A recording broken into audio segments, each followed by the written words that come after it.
Hey guys, welcome back to the another video. तो कैसे हो? अभी बहुत बढ़िया हो गए।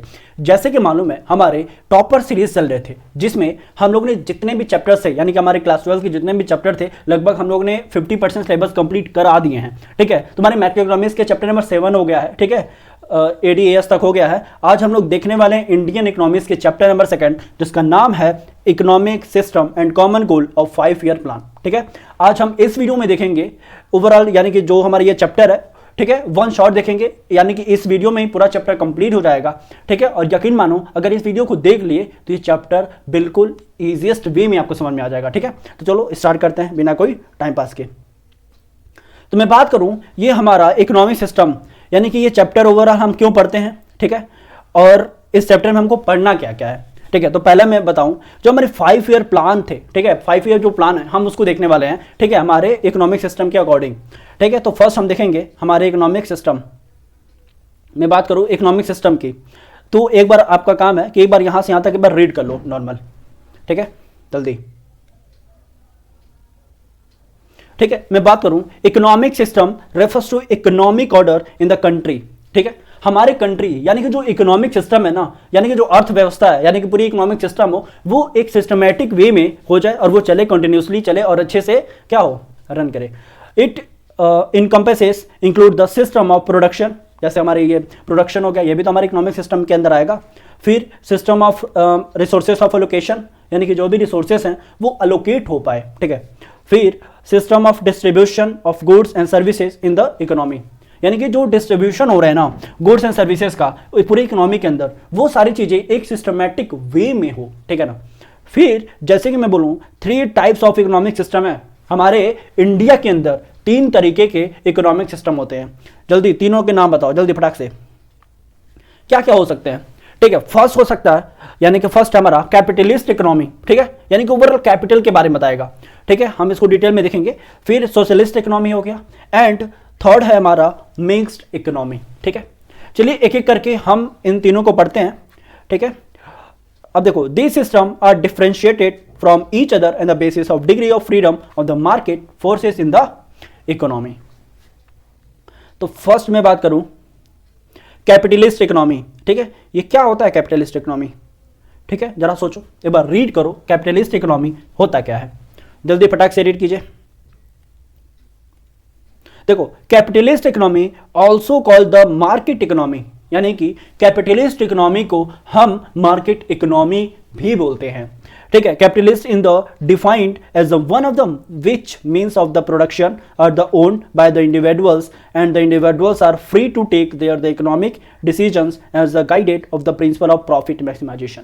ठीक है, यानी कि कितना ज्यादा हमारा प्रॉफिट मैक्सिमाइजेशन हो। ठीक है, हम यानी कि हम इकोनॉमिक्स के अंदर जो भी डिसीजन वगैरह लेते हैं, जो भी इसके प्रिंसिपल होते हैं, वो एक ही होता है कि पैसा कमाना है, यानी कि प्रॉफिट जनरेट करना है अधिक से अधिक, जितना हो सके उतना।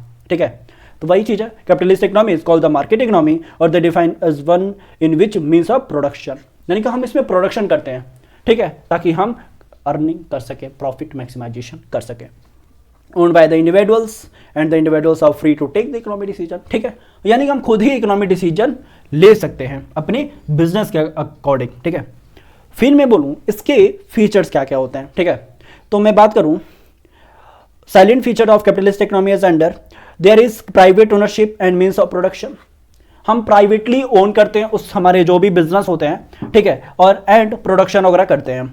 फिर मैं बात करूं means of production are used in manner such that the profit, ठीक है, सच दैट द प्रॉफिट और द मैक्सिमाइज। ठीक है, यानी कि हम एक मैनर, एक सिस्टमैटिक मैनर में करते हैं और मेरा फोकस, मेरा ऑब्जेक्टिव ये होना चाहिए कि हमको पैसा कमाना है, यानी कि प्रॉफिट कमाना है, प्रॉफिट अर्न करना है, प्रॉफिट मैक्सिमाइजेशन करने हैं। ठीक है ना। फिर labour is cheap, labour intensive method of production employed and vice versa. ठीक है, फिर मैं बात करूं हमारे नंबर 2। ठीक है, आगे हम बढ़ते हैं। Only those goods are produce which can be sold at the profit either in domestic market और फॉरेन मार्केट। ठीक है, चाहे वो डोमेस्टिक मार्केट हो या फॉरेन मार्केट हो। ठीक है, हम कहीं भी अपने गुड्स एंड प्रोड्यूस कर सकते हैं, सोल्ड कर सकते हैं। ठीक है, distribution of the goods among the people happens on the basis of purchasing power, the ability of people to pay for goods and services. ठीक है, फिर the role of government is largely defined to the maintenance of law order and defence of the country.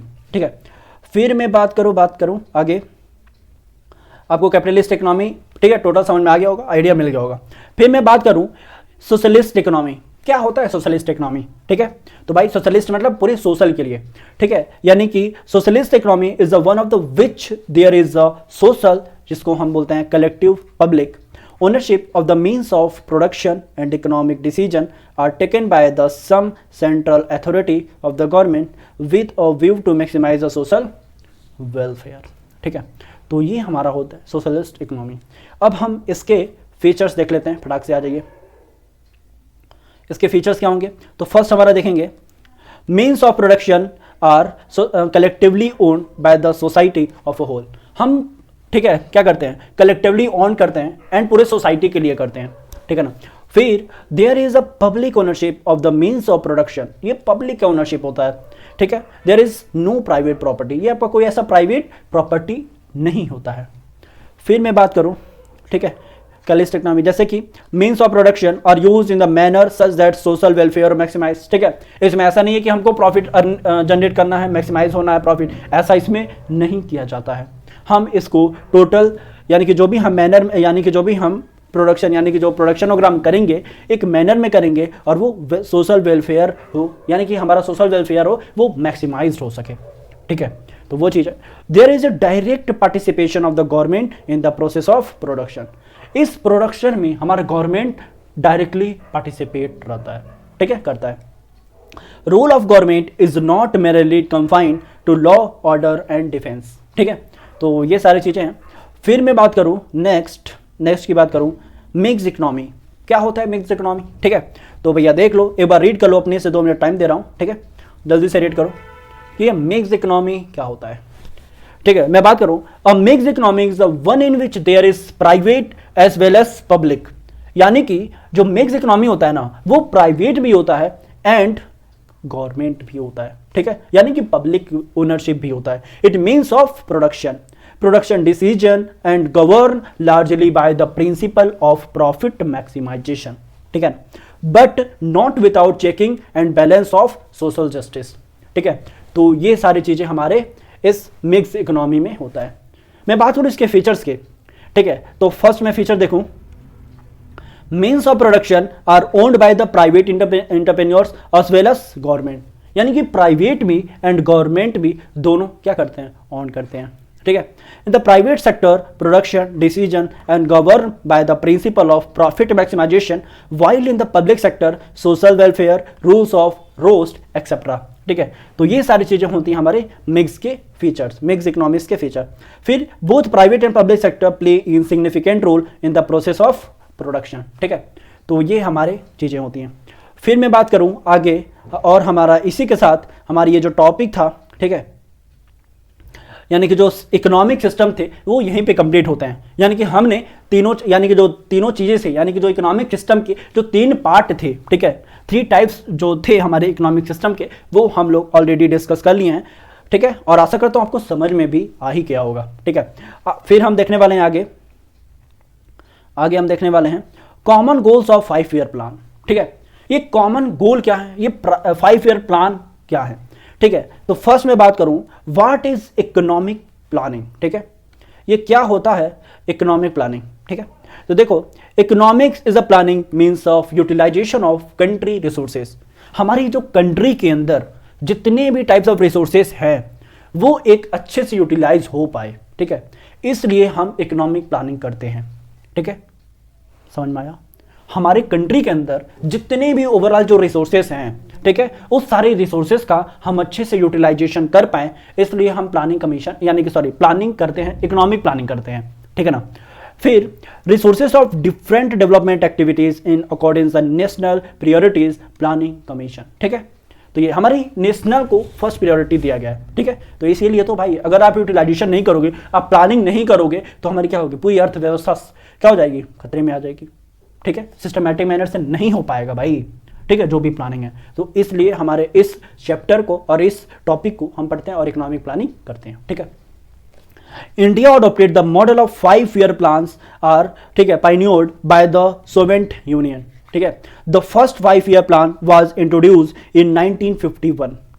ठीक है, ये याद रखना, तुम्हारे exam में अगर आ गया तो लिख के आना है, एमसीक्यू भी आ सकता है। ठीक है, यानी हमारी जो फर्स्ट 5 ईयर प्लान इंट्रोड्यूस किया गया था वो 1951 में हुआ था। एंड द लास्ट, ठीक है, 2012 में किया गया था। ठीक है, and between this year some annual plans were also introduced and these 3 manual plan from 1 April, यानी कि अब 1 अप्रैल 1966 में हुआ था। ठीक, एंड मार्च 31 1969 में, ठीक है, ये 3 एनुअल प्लान्स थे। 1 annual plans from April 1 1979 to April, ठीक है, 31 1980। ठीक है, फिर 2 annual plans from the 1 April 1990 फिर टू मार्च 31 1992। ठीक है, तो ये हमारा रहा। ठीक है, एक यानी कि हमारा जो 5 ईयर प्लान था, ठीक है, उसका ये पूरा डाटा है। तो आपको इसको एक बार नोट्स बनाने हैं और इसको लर्न करने हैं। ठीक है, अगर आपके एग्जाम में अगर ये पूछा तो जाएगा, ये इंपॉर्टेंट ही है। ठीक है, आपको ये पूरा एज इट इज लिख के ही आना है। ठीक है, वरना भाई तुम्हारे नंबर कटेंगे जरूर, यहाँ से लगभग 4 से 5 नंबर का आएगा। ठीक है, तो एक बार आप पढ़ लेना। फिर मैं बात करूँ according to syllabus specification of the CBSE we are focus. ठीक है, देखो इसमें बता भी दिया गया है। ठीक है, 5 एम देयर आर अंडर इतना। अब देखो GDP growth, increase in GDP as cross the domestic product implies increase the level of output in the economy. ठीक है, तो ये सारी चीजें उठेंगे। फिर implies the increase the flow of goods and services, यानी कि जो हमारे गुड्स एंड सर्विसेज के जो फ्लो है वो भी इंक्रीज होंगे हमारे इकोनॉमी के अंदर। ठीक है ना। फिर मैं बात करूं when the increase in the flow of goods and services is constant over a long period of time it is called economic growth. GDP growth leads to economic growth. ठीक है, तो ये सारे हमारे पार्ट हैं और हमारे 5 ईयर प्लान आपको समझ में आ ही गया होगा। ठीक है, इसको एक बार और मैं बोल दे रहा हूं कि आप एक बार इसको नोट बना लेना, रिवाइज कर लेना। अगर ये वीडियो दोबारा देखना पड़ गया तो आप देख लेना, लेकिन ये टॉपिक छोड़ के मत जाना। ठीक है, 100% आएगा। फिर मैं बात करूं increase in GDP depend on 2 factor. ठीक है, यानी कि जब हमारी जीडीपी इंक्रीज हुई, ठीक है, तो उसके 2 फैक्टर से। First, increase of resources base of country, हमारे कंट्री के अकॉर्डिंग हमारे कंट्री के अंदर जो रिसोर्सेज थे, ठीक है, जो बेस रिसोर्सेज थे वो इंक्रीमेंट हुआ। ठीक है, फिर increase in productivity output per unit of input through the innovative technology, हमारे टेक्नोलॉजी भी इंक्रीज हुए। ठीक है, और हमारे जो आउटपुट निकल के आ रहे थे, ठीक है, वो भी इंक्रीमेंट हुआ, वो भी देखने को मिला। ठीक है, इंक्रीज इन प्रोडक्टिविटी, इस वजह से हमारी जो ओवरऑल जो प्रोडक्टिविटी थी हमारी कंट्री के अंदर, हमारे जो बड़े बड़े इंडस्ट्रीज हैं उनके अंदर, वो सारे इंक्रीमेंट करने को देखने को मिला। ठीक है, तो ये सारे जीडीपी इंक्रीज होने का ये क्या है, फैक्टर्स हैं। फिर देखो मैं बात करूं मॉडर्नाइजेशन। ठीक है, it refers to updating and adaptation of modern technology in the process of growth. ठीक है, फिर मैं बात करूं noted earlier output can be increase the either by increase the pool of resources using the innovative technology. ठीक है, तो आशा करता हूँ ये सारे सब चीज़ें समझ में आ रही होंगी और ये आपकी मोस्ट इंपॉर्टेंट टॉपिक रहेंगे आपके एग्जाम पॉइंट ऑफ व्यू से। ठीक है, तो भाई पढ़ के ही जाना इसको। फिर मैं आगे बात करूं self reliance and self efficiency. Self reliance means the state of no dependence on rest of the world for the financial resources. ठीक है, तो ये चीज होता है। फिर सेल्फ सफिशियंस में मतलब refers to the state of non dependence of the rest of the world of essential supplies in domestic economy. ठीक है, तो ये भी चीज है। फिर आगे मैं बात करूं इक्विटेबल डिस्ट्रीब्यूशन और इक्विटी। ठीक है, economic growth and word become the meaningless exercise if the benefit of growth acquire, ठीक है, acquire of only the handful of people in the society. Note the following observation carefully. ठीक है, जिसमें से first part हो जाएगा हमारा growth service virtually no purpose in society where rich tend to become the richer and the poor continue to struggle even the essential of life. ठीक है, यानी कि जो तुमको ही मालूम होगा कि प्रेजेंट टाइम में जो हमारा जो सोसाइटीज है, ठीक है, वो वर्चुअली कहाँ पे है, यानी कि जो रिचर है, यानी कि जो रिच पर्सन है वो कंटिन्यूसली रिच हो ही रहा है, लेकिन वही पुअर पर्सन है वो कंटिन्यूसली पुअर हो ही रहा है और ये स्ट्रगल लाइफ में कर ही रहा है। ठीक है, तो ये भी सारी चीजें हैं। फिर मैं बात करूं benefit of growth and spread across the all sector all section of the society so that the distribution of income become the equitable. ठीक है, ये चीज़ है। फिर equitable distribution of income implies the social equality and the one of the principal objectives of goal of milling planning in India. ठीक है, तो ये भी सारी चीज़ें हैं। फिर मैं बात करूँ आगे कंक्लूजन, यानी कि हमारे पूरे इस चैप्टर से क्या कंक्लूजन निकल के आया, ठीक है। तो mix economy with planning become our model of the growth after the dependence public sector was to play the flagship role in the growth and development of the country. The growth process was to be pursued according to the specified target plan after plan, ठीक है। तो ये हमारा chapter है और यहीं पे हमारी चैप्टर पूरी कंप्लीट होती है, ठीक है, जिसमें आप एक बार अच्छे से रिवाइज वगैरह कर लेना, ठीक है। और आशा करता हूँ ये सारी चीज़ें आपको समझ में आई होंगी और इसी के साथ हमारा जो चैप्टर नंबर 1 है वो टोटल कंप्लीट हो रहा है, ठीक है। और अगर भाई सब्सक्राइब नहीं किया हो चैनल को तो सब्सक्राइब करो। कोई भी क्वेश्चन, कोई भी क्वारी, कोई भी सजेशन अगर देनी है तो कमेंट बॉक्स पे जरूर दो, ठीक है। और इसी के साथ हमारा जो नेक्स्ट चैप्टर आएगा, ठीक है, वो लगभग बिजनेस स्टडीज़ का कंट्रोलिंग आएगा, ये कल या परसों में। जब तक आप इस वीडियो को देखो, रिवीजन करो, नोट्स बना लेना, ठीक है। चलो, थैंक यू, गुड नाइट।